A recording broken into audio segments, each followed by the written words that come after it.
Hemos estado viendo de qué manera ante los ojos del mundo, ¿verdad?, se encuentra actualmente otra vez en los encabezados del periódico, en los medios de comunicación, el área geográfica del Medio Oriente, tal como la Biblia lo profetizó a través de los profetas hebreos hace miles de años. Ahora bien, los palestinos no son palestinos. El nombre de palestino no existe en la Biblia. Ellos adjudicaron este nombre cuando los judíos regresan en el 48 para declarar Israel un estado libre, soberano, independiente. Estos árabes que estaban ahí en la tierra, ¿verdad? Palestina, acordémonos que fue el nombre que un emperador romano le dio a la tierra de Israel para cambiarle el nombre de Israel. Entonces, Palestina no es un nombre tampoco que está en la Biblia. El nombre es Israel.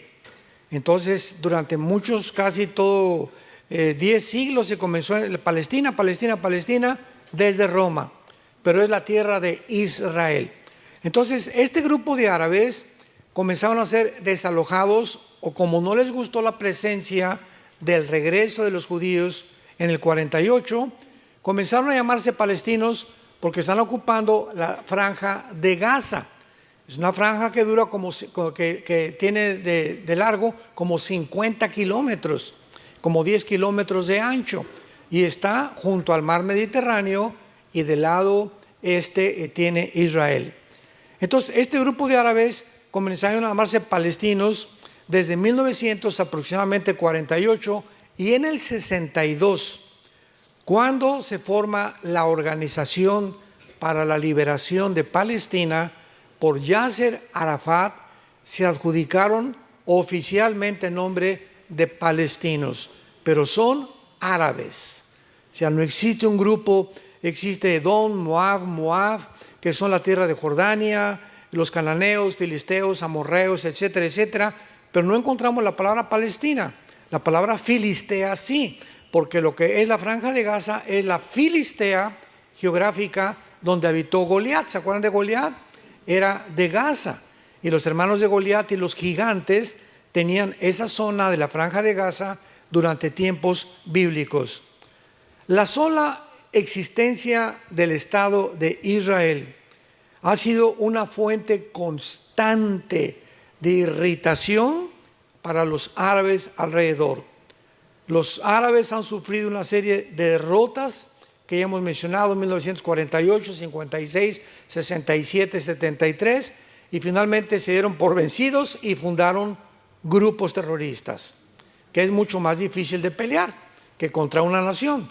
Ahorita los judíos, al entrar a Gaza, pues los de Hamas usan el uniforme cuando hacen sus desfiles, pero cuando están en Gaza se visten de civiles para confundirse como civiles, y cuando matan a estos asesinos les llaman víctimas y civiles, y la mayor parte son de Gaza disfrazados de civiles. Qué difícil es pelear con un ejército que no trae un uniforme, porque no sabes quién es quién, y es el dilema que se enfrentan también actualmente los judíos. Después los árabes inventaron la intifada, más bien el grupo terrorista de Hamas. La palabra intifada significa guerra santa, o sea, ellos le llamaban santa porque creían que Alá les había mandado en el Corán rescatar a Israel, era de ellos, y han declarado el exterminio de la raza judía. Y a través de los diferentes medios de comunicación, los árabes esperan demostrar al mundo que los judíos realmente son los opresores. Y hasta este momento, desde 1948 hasta nuestros días, los judíos nunca han iniciado una guerra. Nunca ellos han sido los agresores. Siempre desde el 48 lo único que han hecho es, y tienen todo el derecho internacional para ello, defenderse.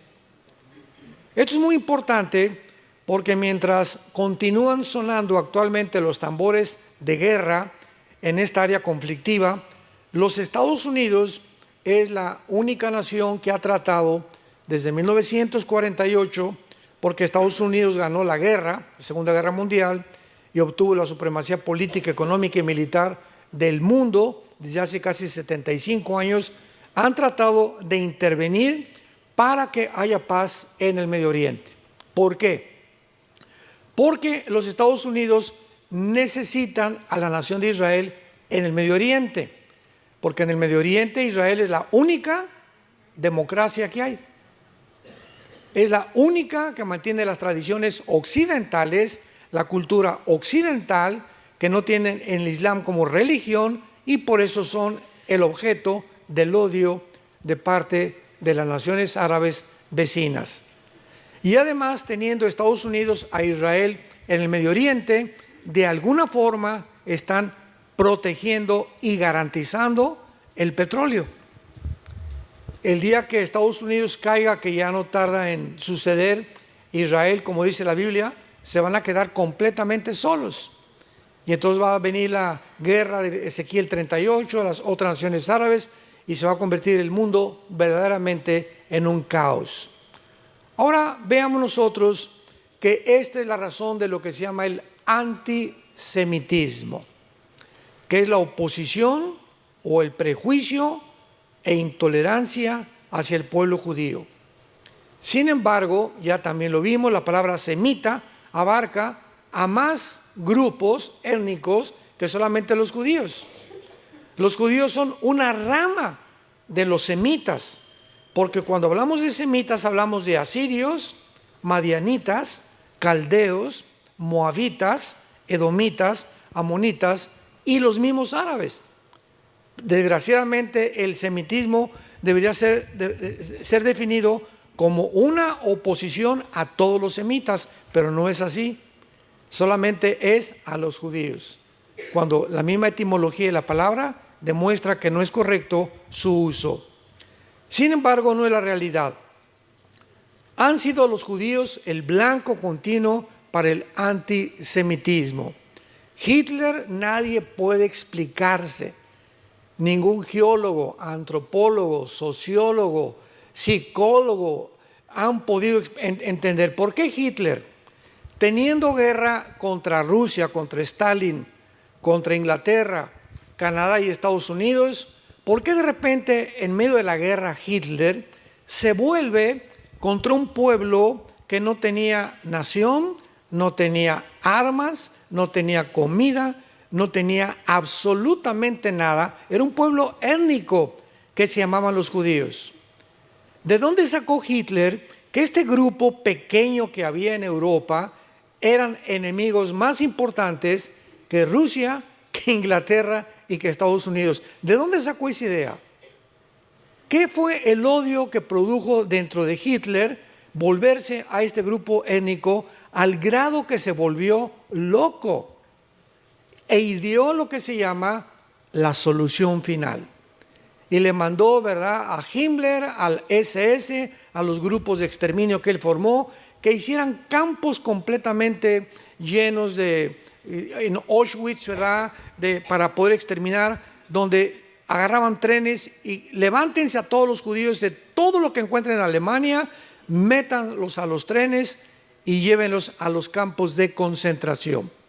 Y los judíos creían que pues iban a estar ahí prisioneros y que no entendían tampoco por qué los llevaban a esos campos. Ahí al llegar a los campos, la mayor parte de ellos se murieron de hambre. Cuando entraron los aliados a Berlín, tanto los de Rusia del lado del este, del norte Inglaterra y del oeste Estados Unidos, llegaron a Berlín.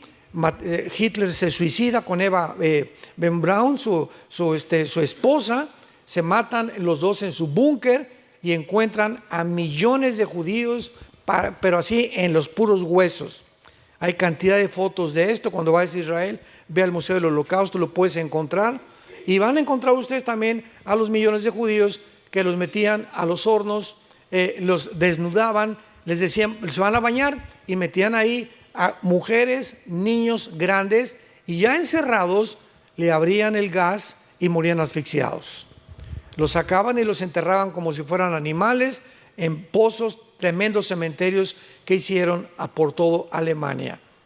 Cuando llegan los aliados, descubren todos estos horrores y el casi 85% o el 90% de los alemanes, estoy hablando de 85 millones de alemanes, cultos, médicos, ingenieros, abogados, dentistas, licenciados. O sea, no estamos hablando de indígenas, estamos hablando de personas educadas. El 85 millones de alemanes fueron engañados y no detectaron realmente el veneno y el odio de Hitler por este grupo de judíos. Entonces los escritores, tú lees libros de la historia del Holocausto, vas a Israel al Museo del Holocausto y ves toda la historia de cómo los mataron, etcétera, etcétera, y han llegado inclusive los palestinos a negar que fue realidad. O sea, eso es absolutamente absurdo, ¿verdad? Y ridículo, ya es una locura. No, ni siquiera existió el Holocausto. Bueno, ve a ver las fotos y ve a ver todas las personas y los viejitos que tienen grabado el número tatuado que les grababan los nazis para distinguirlos que no fueran más que judíos. Entonces, ¿qué fue lo que puso este odio en Hitler? ¿Por qué se olvida de todos sus verdaderos enemigos y se concentra en un grupo que se llaman los judíos? La Biblia es el único libro que explica el odio de Hitler en contra de este grupo, esta raza judía, que es un grupo que él odiaba porque el mismo Satanás poseyó a Hitler. Él se levantaba a las 2, 3 de la mañana, Hitler gritando, y le decía a Eva Braun, su esposa, me están persiguiendo, empapado en sudor. Las mismas características que tuvo Sigmund Freud. Sigmund Freud se levantaba a las 1 de la mañana, empapado en sudor, gritándole a su esposa, en las mismas apariciones que tuvo Hitler también. Qué interesante está esto. Ya cuando unimos las piezas del rompecabezas, comenzamos a entender lo que había detrás de muchos hombres que se lanzaron como disques salvadores de la humanidad. Entonces, este odio, ¿verdad?, es producido por Satanás. ¿Por qué quería destruir Hitler a los judíos? Porque Satanás, Apocalipsis capítulo 2. Vayamos a Apocalipsis 12. Vean ustedes qué cosa más maravillosa es la Biblia. Dice en Apocalipsis capítulo 12, versículo 12. Por lo cual, alegraos cielos y los que moran en ellos. ¡Ay de los moradores de la tierra y del mar! Porque el diablo ha descendido a vosotros con gran ira, sabiendo que tiene poco tiempo. El diablo, aunque no conoce específicamente ni el día del rapto, ni el día de la venida del Señor, sabe y calcula por la cronología que Dios dejó en la Biblia los tiempos, pero no el tiempo kairos, el tiempo exacto. Entonces, el diablo sabía que si los judíos regresaban a su tierra, comenzaría a contar la cuenta regresiva, Dios, de las profecías finales. Entonces, el diablo tenía que impedir, de alguna forma previó que iban a regresar a su tierra, porque desde que Teodoro Herzl en el siglo XIX fue un judío, comenzó a pensar en el sionismo, que es la idea de los judíos de recuperar la tierra. El diablo se dio cuenta que ya estaba moviéndose, se hace la declaración Balfour, 1917, los ingleses están de acuerdo en que regresen a su tierra, y Hitler surge como primer ministro de Alemania. El diablo tenía que destruir a los judíos. ¿Y quién fue su instrumento? Adolfo Hitler. ¿Por qué? Porque ya lo dijimos en la conferencia anterior, cuando los judíos regresan, comienza la cuenta regresiva de las profecías finales de la historia humana. Si los judíos no hubieran regresado, ¿quién va a reconstruir el tercer templo que menciona la Biblia? Según de Tesalonicenses capítulo 2, Apocalipsis capítulo 11, etcétera, etcétera. Si el pueblo de Dios no hubiera regresado a Israel, ¿a quién iba a perseguir el anticristo? ¿A los tlaxcaltecas? ¿A los aucas? ¿A los aztecas? ¿A quién iba a perseguir el anticristo? Si el pueblo judío no hubiera regresado, no se hubieran cumplido las profecías del Apocalipsis. que menciona al pueblo judío y a 12,000 de cada tribu, que Apocalipsis 7, que van a ser los últimos evangelistas del mundo. La iglesia va a fracasar en evangelizar el mundo, la iglesia es sacada del mundo, Dios se regresa otra vez con los judíos y van a ser 144,000 evangelistas judíos los que van a terminar la profecía. Será predicado este evangelio y entonces vendrá el fin. La iglesia va a fracasar en evangelizar al mundo por la apostasía en que la iglesia se encuentra actualmente. Entonces, todo esto no se hubiera cumplido si los judíos no hubieran regresado y no tuvieran patria. Seguirían exiliados, repartidos por todo el mundo. Entonces, Hitler fue poseído por un principado satánico con la única idea: mata a este grupo de personas. Y la gente no lo explica ni psicológica, ni psiquiátricamente, ni antropológicamente, por qué Hitler tenía ese odio con este grupo étnico llamados los judíos. Ahora ustedes lo entienden.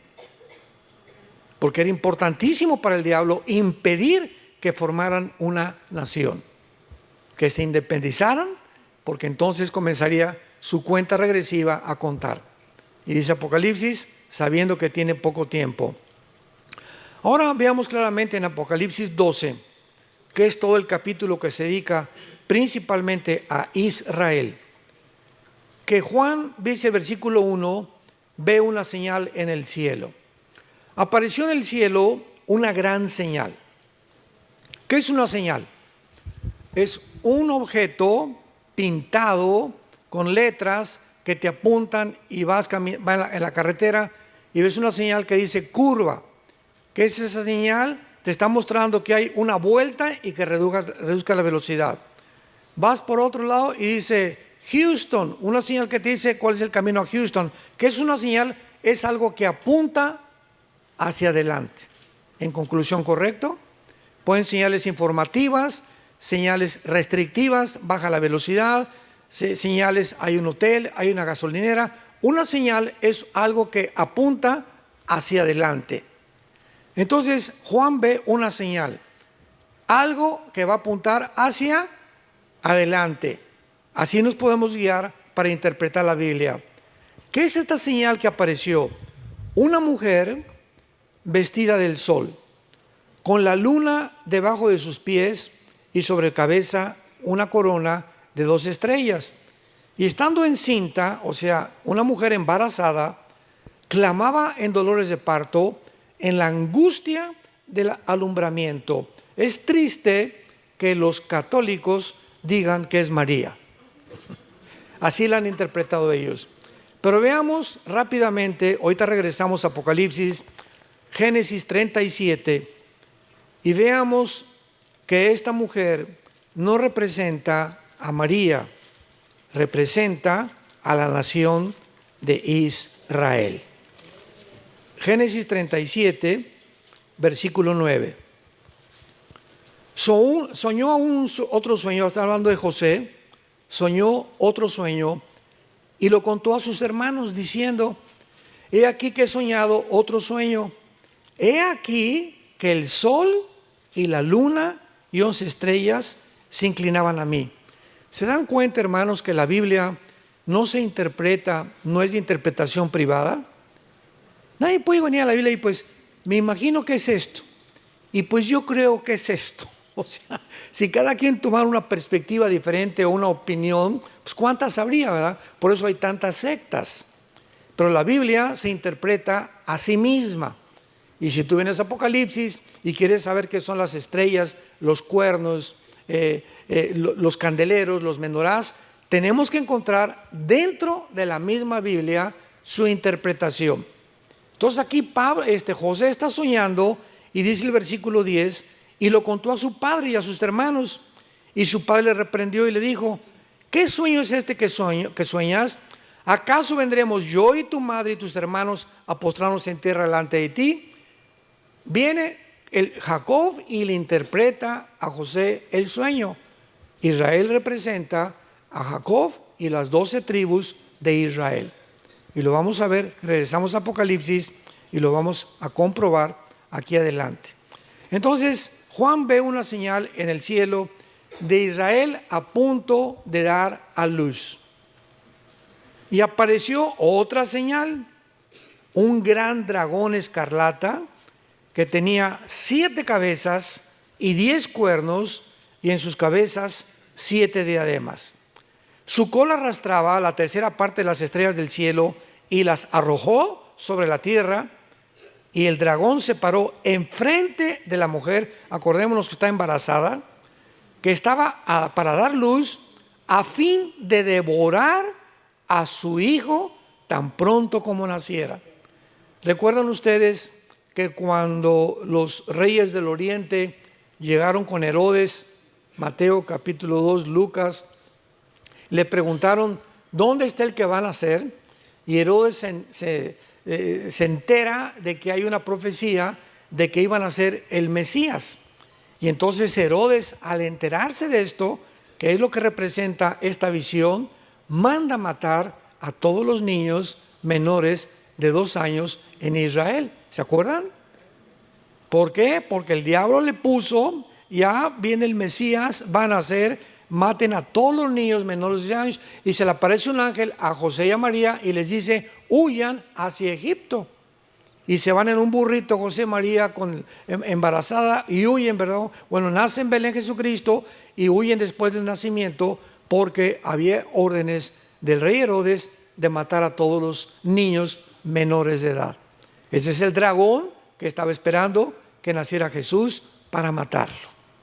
Cuando iba a nacer Moisés, el diablo sabía claramente que vendría un libertador del pueblo de Israel. ¿Y qué hace el faraón? A las parteras de Egipto, Éxodo capítulo 1, maten a todos los niños menores de edad. Vean los intentos satánicos en la Biblia contra el pueblo judío, impidiendo que naciera el Mesías. El odio contra el pueblo judío, y lo mantiene Satanás todavía. Y entonces, ¿qué hace la mamá de Moisés? ¿Verdad? Lo meten en una canastita y lo arrojan al río Nilo, lleno de cocodrilos, el río Nilo, confiando en que Dios iba a hacer algo. Y viene el río, en la corriente del río Nilo, y en el momento que pasa, cuántas coincidencias, ¿verdad? El momento que pasa la canastita con Moisés, la palabra Moisés, Moshe, significa sacado de las aguas.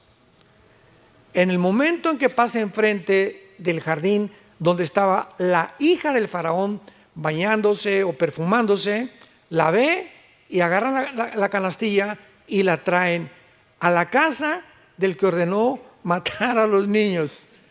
Y en la casa o en el palacio del que dio la orden de matar a los niños, ahí mismo es educado y es criado el Salvador de Israel, Moisés.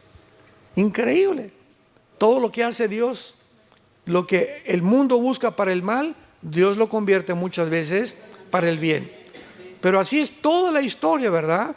Que vemos en la Biblia, el faraón, luego Amán, en la vida de Esther, la reina, en Persia, Herodes, pero vemos una persecución continua, sangrienta, con un odio impresionante hacia la raza judía. Ahora lo entendemos por qué.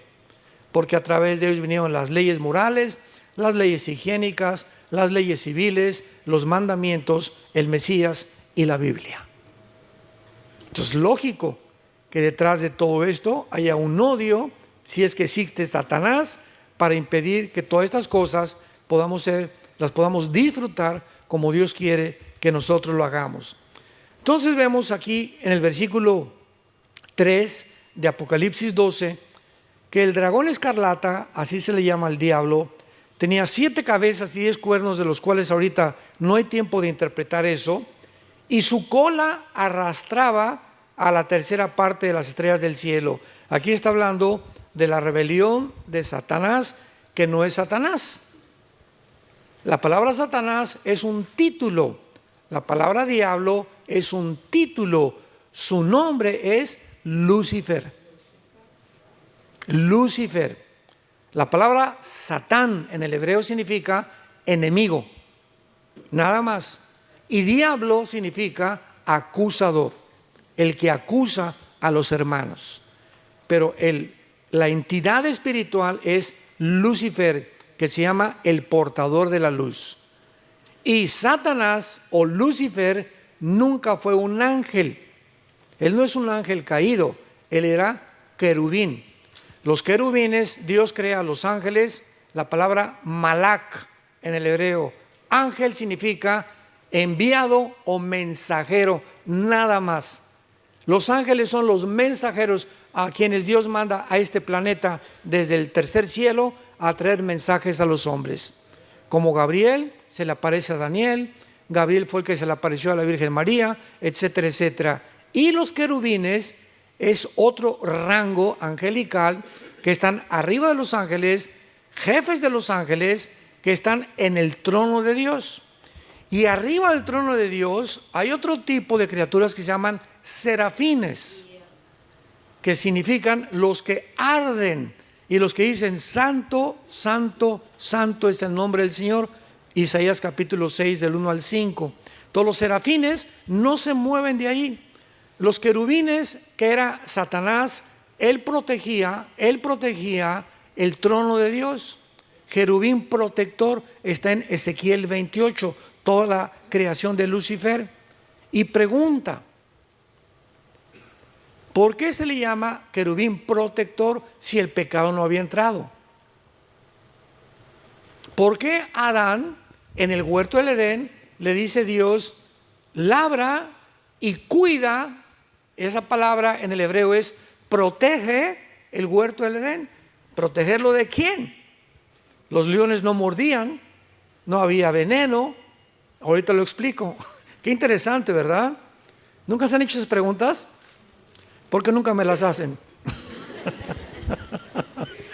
Ya cuando comenzamos a rascar la Biblia hay 1500 preguntas. Un cristiano que no tenga preguntas no lee la Biblia. En primer lugar, cuando Dios crea a los ángeles allá en el cielo, a los querubines, creó Dios a todas las criaturas con el potencial que pudieran revelarse. Cuando Dios creó el universo, Dios tenía 3 opciones. 1, no crear nada. Nada, así podía existir el Padre, el Hijo y el Espíritu Santo por los siglos de los siglos, porque Dios no necesita nada ni nadie.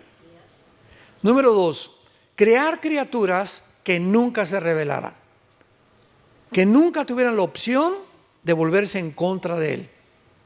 Y número 3, Dios consideró en su sabiduría crear criaturas, tanto ángeles como seres humanos, que tuvieran la opción de escoger rebelarse voluntariamente contra Él. Vamos por orden. Número 1, filosóficamente no se puede comparar la nada con lo algo, que fue el clamor de Job en el capítulo 1 y 2 de Job, ¿se acuerdan? Job estaba tan alto, dijo, Señor, ¿por qué no morí al nacer? ¿Para qué nací? Hubiera mejor sido un aborto, dijo Job. ¿He nacido para sufrir? ¿Para eso me trajiste al mundo? Él quería comparar que hubiera sido mejor no existir a existir. Más adelante se lo explica Dios. Entonces está descalificada la primera opción porque no puedes compararte nunca que la nada es mejor que lo algo. Número 2, si Dios hubiera creado un universo con criaturas que nunca hubieran tenido la opción de pecar, hubiéramos sido robots. Nos hubiera dado Dios cuerda, ámame, ámame, ámame, ámame, ponernos un chip, ¿verdad?, en la que siempre estuviéramos dirigiendo nuestra atención hacia Él. Y en tercer lugar, Dios optó por crear criaturas que tuvieran la libertad de escoger entre el bien y entre el mal voluntariamente y finalmente juzgar a las personas que le rechazaron con las evidencias que Él dejaba para que pudiera haber un universo de criaturas que le amaran voluntariamente. Ahora, fíjense ustedes en lo siguiente. Esto lo podemos aplicar políticamente.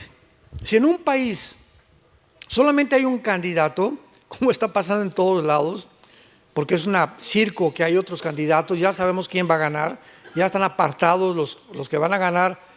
Entonces, realmente, en un país donde no hay una democracia limpia, no es democracia, porque la palabra demócratos en el griego significa el gobierno del pueblo. El pueblo escoge a sus gobernantes sin opresión ni presión de ninguna circunstancia. Entonces, cuando no hay dos candidatos, ¿hay libertad? No hay libertad, porque solamente uno va a salir, ya está designado ese. Entonces tiene que haber dos caminos siempre, el bien o el mal. Además, si yo no conozco el mal, ¿cómo conozco el bien? Si Cristo no hubiera muerto en la cruz, ¿cómo hubiéramos conocido su amor? ¿Cómo hubiéramos estado convencidos de que Dios nos ama?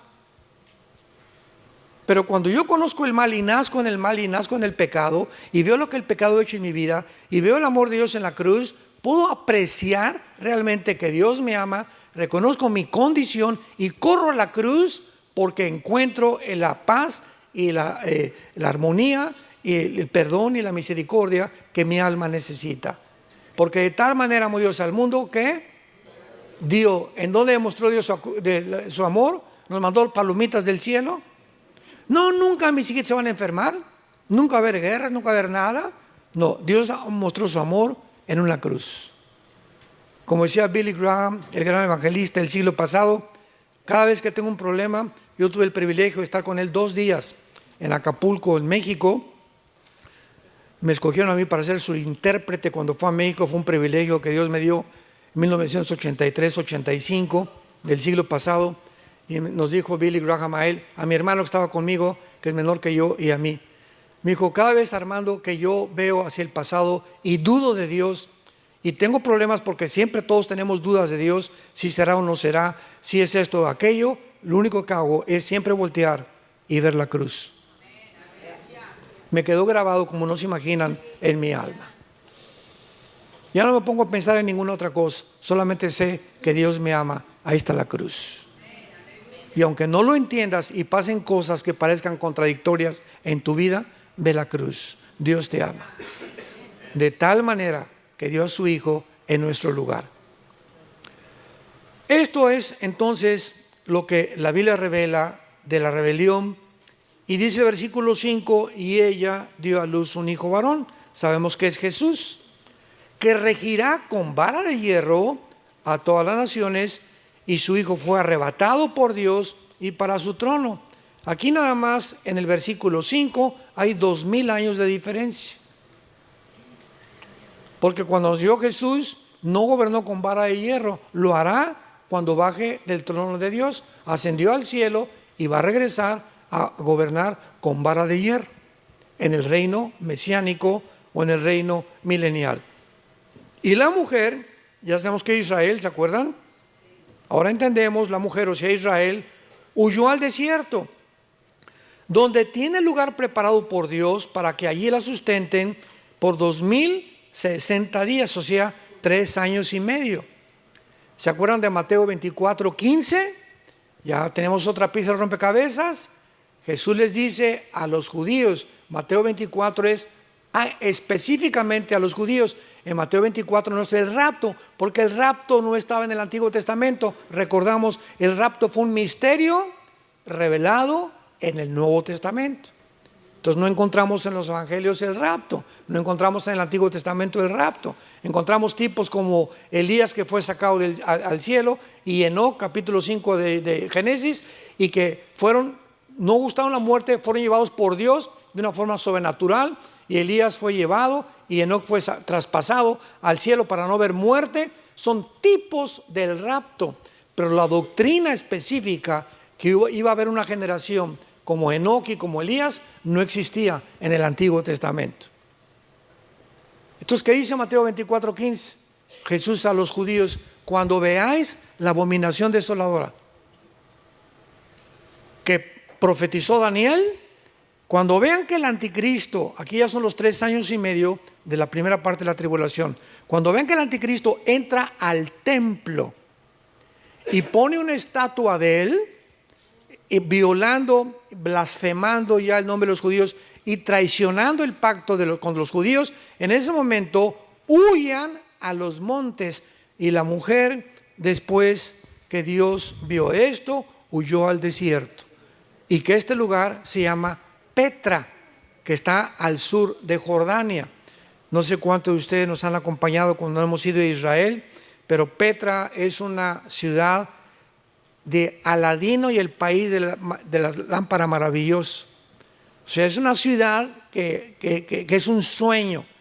Tú llegas a Petra y antes de llegar hay un camino, pues como de aquí donde está esa bocina, así nada más, cabe una carreta con caballos y todo es empedrado, todo es pura tierra. Y es como casi 1 kilómetro, ahí te deja el camión y nos bajamos todos, comenzamos a caminar y al llegar a Petra te quedas así, ¿qué es esto? Es una ciudad incrustada en los montes, en las piedras, llena de camellos. Me acuerdo que a nuestra hija Salén me estaban ofreciendo 25 camellos por ella. Siempre mi hija se acuerda de eso, porque se acaba de casar hace 1 mes y medio, era la más chiquita que teníamos en la familia. Y llegó un árabe, ¿verdad? Y 25 camellos, y dije, no. Y total que nos seguimos caminando. Está soñando en esa, está en el desierto, pero todo es impresionante, las construcciones de Petra, es un sueño, que no sé ni cómo lo pudieron haber construido así. Y nos alcanza el árabe como a los 5 minutos, 40 camellos por tu hija. Le dije, te dije que no, por el amor de Dios.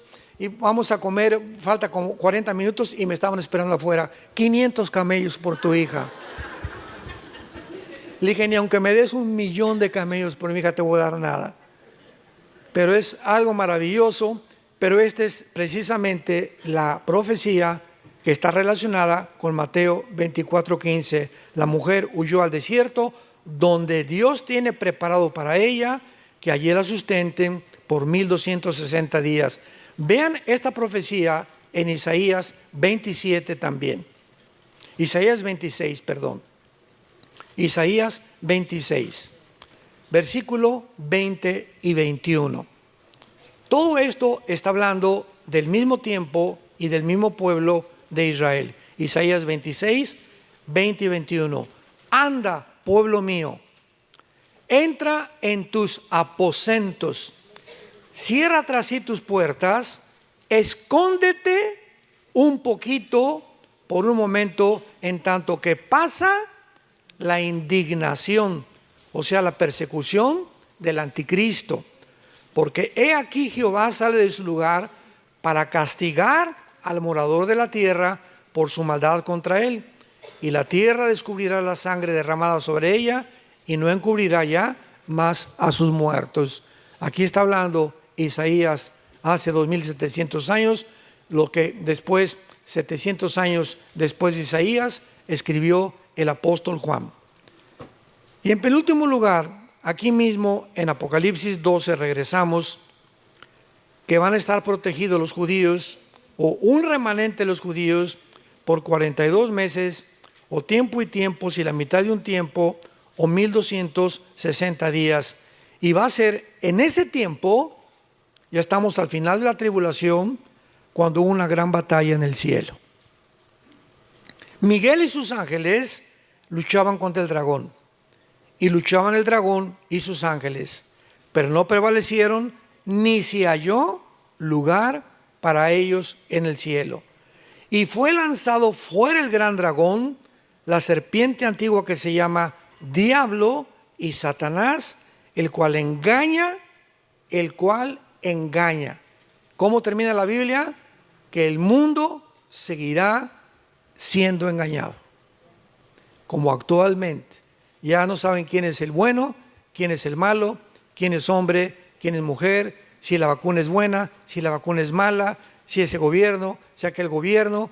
El mundo está en tinieblas, está en un caos el mundo entero, sumergido en una confusión, una falsa de identidad impresionante. El diablo, hay un poder, una energía satánica alrededor de los gobernantes y de las personas en el mundo que nos impide ver realmente cuál es el camino que hay que seguir. Jesús dijo, el que me siga tendrá la luz de la vida. La única luz, no hay otra, la única luz que hay en el mundo es esto.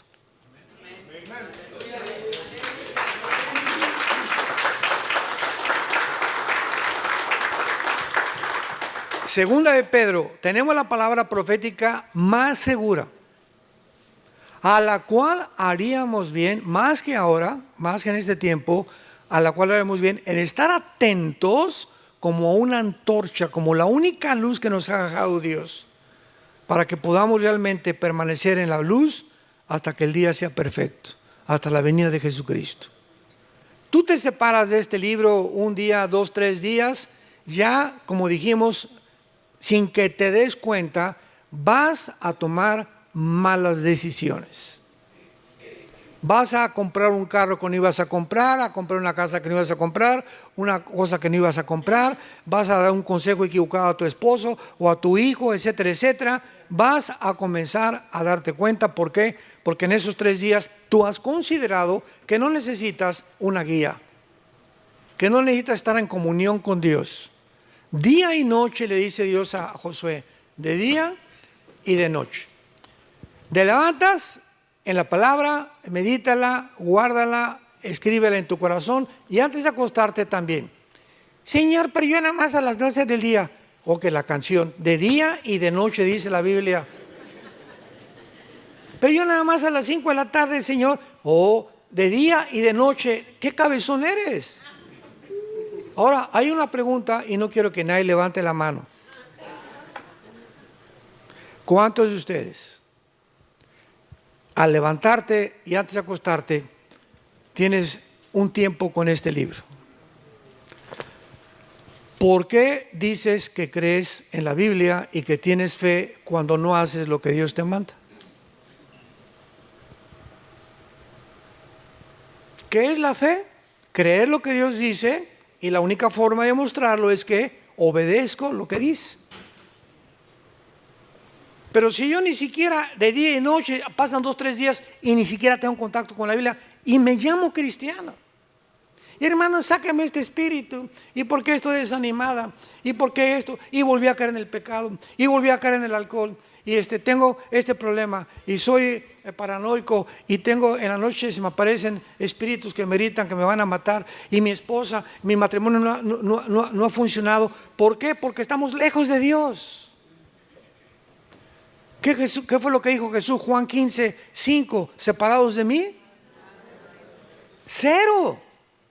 No hay absolutamente nada que yo pueda hacer sin tener relación con Jesús y sin permitirle a Jesús tomar vivir dentro de mí. Entonces no, es imposible que tu matrimonio funcione, que tus estudios funcionen, que tu trabajo funcione, porque separados de Él no podemos hacer nada. Porque no lo haces, porque no es cierto que crees. No es verdad que crees, porque si creyeras, lo obedecerías. ¿Y quién es el que guarda mi voluntad y mis mandamientos? El que me sigue hasta el final, y cuando ustedes me sigan, conocerán la verdad, y la verdad los hará libres. Tenemos que, más que nunca, santos de Dios, en este tiempo, vivir cerca de Dios. No se imaginan, no tienen idea todos ustedes lo que se viene sobre el mundo. Las cosas no van a mejorar, ni políticamente, ni religiosamente, ni filosóficamente, ni científicamente, ni en ninguna academia religiosa que puedan ustedes conocer o estudios que puedan ustedes conocer. En ninguna área de la vida va a funcionar. El mundo está a la orilla de un abismo a punto de caer. La humanidad está a punto de caer. El ser humano ha fracasado como ser humano por sacar de la ecuación a Dios. Los únicos que van a sobrevivir, los únicos que van a tener dirección, los únicos que van a realmente a saber, a no tener miedo hasta el fin, son los que seguimos a Jesús. Y hasta que tú no entres y entiendas eso en tu cabecita y te arrepientas hoy mismo de tu vida que llevas, tan superficial y tan carnal, nunca podrás conocer la verdad. Y estas tinieblas que van a cubrir el mundo te desviarán de tu camino y del propósito por el cual fuimos creados. Te damos gracias, Señor, en esta tarde por tu palabra. Te damos gracias, Señor, por dejarnos esta luz maravillosa que se llama la Biblia, a la cual hoy más que nunca haríamos bien en estar atentos, como a una antorcha que alumbra en un día oscuro hasta que el lucero de la mañana salga en nuestros corazones. Te damos gracias, Señor, porque nos has llamado a vivir cerca de ti, a conocerte y saber que realmente nuestros corazones sean afirmados, irreprensibles en santidad delante de ti, hasta la venida de nuestro Señor Jesucristo con todos sus santos. Gracias porque nos has llamado para tener herencia entre los santificados, para conocer la verdad y para que la verdad nos haga libres. Pedimos en oración que el amor de todos ustedes abunde más y más en todo conocimiento, para que siempre aprueben lo mejor, a fin de que sean sinceros e irreprensibles en el día de Jesucristo, llenos de frutos de justicia que son por medio de Jesucristo, para la gloria y la alabanza solamente de nuestro Dios. Oramos que permanezcan firmes en la esperanza a la que todos hemos sido llamados hasta el fin, para que aprueben lo mejor y sean iluminados interiormente con su espíritu, para conocer la altura y la profundidad, la anchura del amor de Cristo que sobrepasa todo entendimiento. En este momento, si hay algo en tu vida, tú lo sabes, porque en este momento el Espíritu Santo está actuando poderosamente en tu corazón. Alguna área en tu vida que has fallado con Dios, arrepiéntete. Pídele perdón en este momento a Dios de tu adulterio, fornicación, robo, deudas que no has pagado, tu falta de generosidad, tu avaricia con el dinero, la forma como estás viviendo solamente para tus intereses y no has entendido que vivir para los demás es el secreto de la felicidad. Jesús nunca vivió para él mismo, sino para servirnos y dar su vida en nuestro lugar. Dile: Señor, te pido perdón por mi vida, me arrepiento con todo mi corazón. Muéstrame en este instante todas esas áreas oscuras de mi vida, esos cuartos en mi vida que no te he permitido entrar, eso que yo creía que eran secretos en mi vida, tú los conoces, y tú no puede haber secretos para ti. Tú conoces todas las cosas de mi vida, no te puedo esconder nada. Escudriñame, Dios, con tu espíritu, porque quiero vivir para ti una vida de santidad irreprensible hasta la venida de Jesús, mi bendito Salvador. Te pedimos, Señor, por Israel.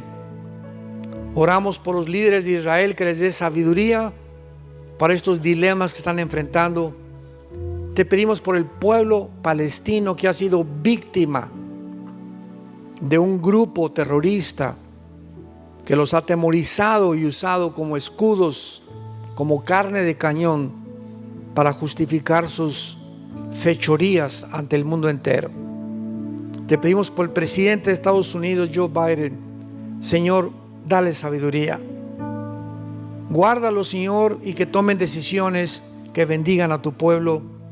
Te pedimos por cada nación del continente americano, por los líderes mundiales, que haya luz, Señor, que puedan ver realmente la realidad y volverse a ti con todo su corazón, porque te lo pedimos y te damos las gracias en el nombre de Jesús. Amén.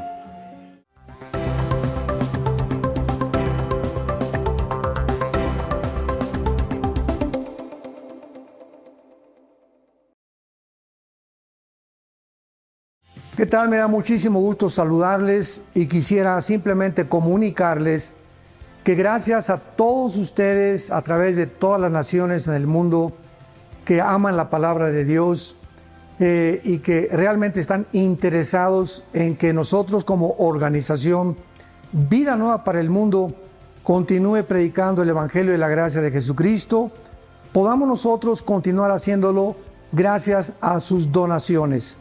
Este año cumplimos 46 años de ministerio, 46 años donde hemos predicado, pensamos y consideramos de una forma fiel el Evangelio, la sana doctrina de Jesucristo. Nosotros, con todas estas donaciones, tenemos que sostener pastores, misioneros, obras, equipos de televisión, y aún continuamos buscando la manera de poder elevar este ministerio. Hasta este momento, quiero que ustedes estén enterados, no tenemos una sola propiedad. Y así hemos trabajado durante 46 años porque le damos la importancia a la evangelización, a las misiones y también a los hombres de Dios para levantar más pastores. Le damos las gracias, que pueda Dios con su gracia tocar sus corazones y que puedan ustedes invertir en un terreno donde es fructífero, porque creemos que hemos producido bastante buen fruto para la gloria de Dios. Gracias por sus aportaciones y por las donaciones que sabemos ustedes continuarán haciendo para que podamos continuar siendo fieles en la predicación del Evangelio de la gracia de Dios.